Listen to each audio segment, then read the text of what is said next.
We just finished our 2 days of showings. Yesterday was 5 and today was 7. And we found the one.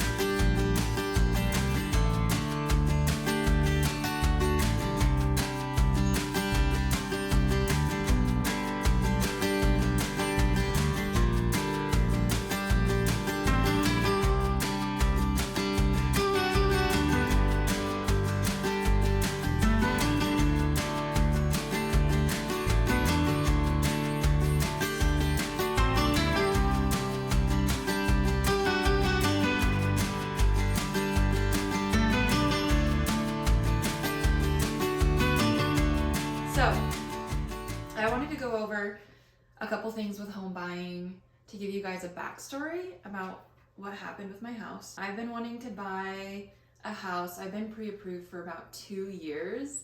And as soon as I was pre-approved, the market just got worse and rates got higher. So it was really hard to buy, and you would look at homes and you're like, I am not paying $4,000 a month for that house. So I looked for a long time, and I looked at a lot of houses. I loved the old houses, so I loved like anything like 100 years old up until the 70s. I really loved those, the 60s and 70s houses, but they all just came with their own set of problems that I just wouldn't be able to afford, and I didn't want to get myself into a bad place. I looked at new builds, but then those just seemed boring. As nice as it was to have just a beautiful house that was ready to go, I just felt like all of the fun was taken out of it. So I'd show up and look at them and they were beautiful, but there was nothing to do. Like, in the backyard was so small, you couldn't really garden or have pets. And so it just felt limiting, almost the same as an apartment. I knew there would still be good things about it, but it's like I might as well just stay in my apartment for the price I'd be paying for this new construction. So I passed up on those, and I kind of settled in looking at homes in the 90s and early 2000s because they were new enough that the electrical and the plumbing would be fine in most cases, and they were dated enough that I could still have fun updating it, but it wasn't the end of the world also if I didn't get things done. So for example, like this light fixture isn't done yet, but it's also like, whatever, I can live with it. It's not gonna hurt anything. It's not like things are rotting or falling out or like the electrical doesn't work. I feel contained and I feel like the house is good enough, but also not as much as what I want that it gives me fun projects to do. I really had a hard time breaking away from the old homes. I just love the charm so much, but I feel like that would be a better second purchase, second or third. For a first home, you're already feeling scared, you're already feeling a little strung out and vulnerable, and so putting that set of unknowns and difficulties on top of an already difficult thing to do alone wasn't happening. I looked at a lot of homes and then finally landed on this one. It had been sitting for a long time, so I used that as an opportunity for a better deal. I asked them to replace the roof, which they did. I asked them to replace 2 foggy windows in the back, which they ended up giving me $2,000 for. I asked them to pay for my closing costs, so that was covered, and I offered under ask and they accepted that as well. So I got everything I wanted. I also got my real estate commission because I'm a realtor, and there were a lot of sellers that were not going to give it to me. In Bend, they have been still giving the buyer commission, but when they found out I was the buyer and the realtor, a lot of people said no. So there were a lot of houses I actually did turn down because of that, because the financial benefit was just too great to pass up. I just knew there would eventually be a house that would give it to me. So that also helped my perspective. When I first started shopping, you're a little starry-eyed and you're like, oh, this is the house I want, and I want character, this lighting. And then after so long, you're like, no, I want a really good deal. And like, I want it to feel good. I want the numbers to look good. I want this house to be structurally sound. And all the other cute factors, I'll do that myself. I just wanted to talk about that a little bit, how not being particular for those more emotional needs, you realize that there's just not a lot of value. Finally, just opening up my perspective to be a little bit more, honestly, left-brained than right-brained. I do make a lot of decisions on a gut feeling of like, oh, it's just so, it feels so right. I feel like with a house, that applies to a certain extent, but you need to be, I think, very analytical about it and don't get yourself into a situation. There's so much more to owning a home than everything being as perfect as you want it. Another thing that was really cool was I found this program that created Advantage for first-time buyers. I got a 4.75 rate, and there's some stipulations that apply for that. It worked out really well. The process was great with the lender, and if you want more information about that, let me know and I'll help you out. You have to be a first-time buyer. This house was listed for a long time, and when you first open the door, everything was orange. The floors were shiny, the ceilings were shiny. There were 2 pillars just right in front of you as you walk in, and it just didn't feel good. And so I think that first impression really turned off a lot of buyers. A lot of people looked at it. There were like 40 business cards on the counter. So it wasn't that it wasn't priced well or in a good location or a great size and starter home.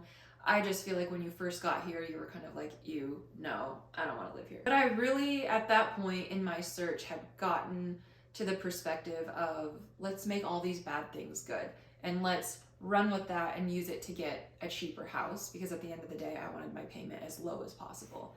And that's what's gonna make me sleep well at night, not that it's so cute when you first walked in and you were like, I love this house, which a lot of buyers are looking for. And I think there are some circumstances when that's okay, but you don't want to get distracted by that. So the pillars, I was like, I hope I can take them out. If I can't, we'll work around it. So I ended up calling the city, asking for the blueprints, and anything before 2008, they actually get rid of. So there were no blueprints. I went on the county website and I found the name of who built this house back in the 90s. So I just got the nerve to call him, and he answered on the first ring. And I was like, hi, my name's Cammie. I bought one of your houses in Bend. And I was just curious if you had the blueprints. And he was like, I still live in the area. What's your address? And he came over and looked at the pillars himself. And I had my tools out, and he was like, do you want me to just take this one out? Because this one right here is structural, and I'm gonna end up facing it with something better than plywood. But this beam has to stay, but the other one didn't. So he just starts ripping it out. It was so fun. It just felt really good to have the original builder come and assess everything, and I felt really good about that because I didn't want to take anything out that was structural. So all of that to say, all of these negatives that I got on my first impression were not anything serious or things that couldn't be changed. So that's why I ultimately chose this house. The price was amazing. The location is incredible. You know, there's some neighbors' windows that look into my yard, but it's nothing you can't plant a tree in front of. And then everything else I've just been working on changing, and the more I'm here exponentially, it just feels so good. So I'm going to get it to that point where when I would have first walked in, I would be like, sold.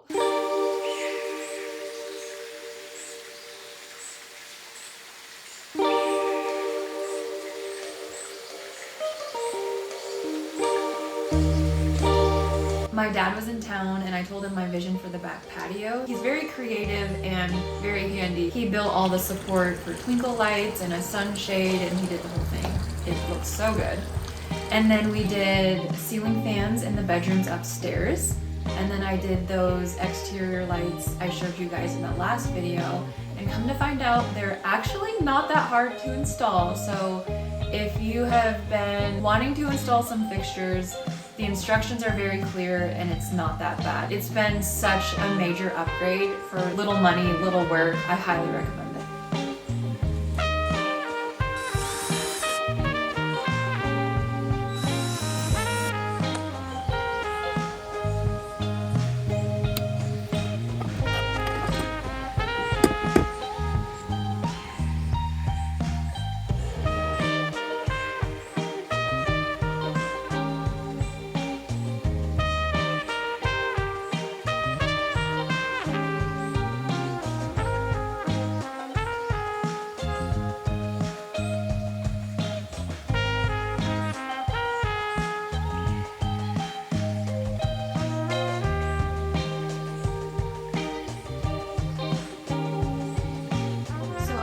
wanting Indian runner ducks for a couple months now, and I've been researching them and getting their pen ready. And finally this week they had them in, and so we raced down there and got them. This one is Sheryl Crow. She's so cute. We have the Sisters Rodeo this weekend, and every year we camp out there and it's so pretty. And we celebrate my sister's birthday. This year, we're also landing on Blake's birthday and Father's Day. So I just wanted to show you guys some of the presents that I got. Blake loves to fly fish, and so I got him one of these. He doesn't have one, so I'm very excited about that. He loves the Bolt candy. So much Bolt candy, look at all this. He's Irish, so we need the 50 proof sunscreen. We were at IKEA a couple months ago and she saw this bedding and freaked out. It's this really cute pinstripe, and then homemade wrapping paper from an art store in town, and this like metallic tape. Quicksilver for Father's Day. So I'm gonna get these wrapped.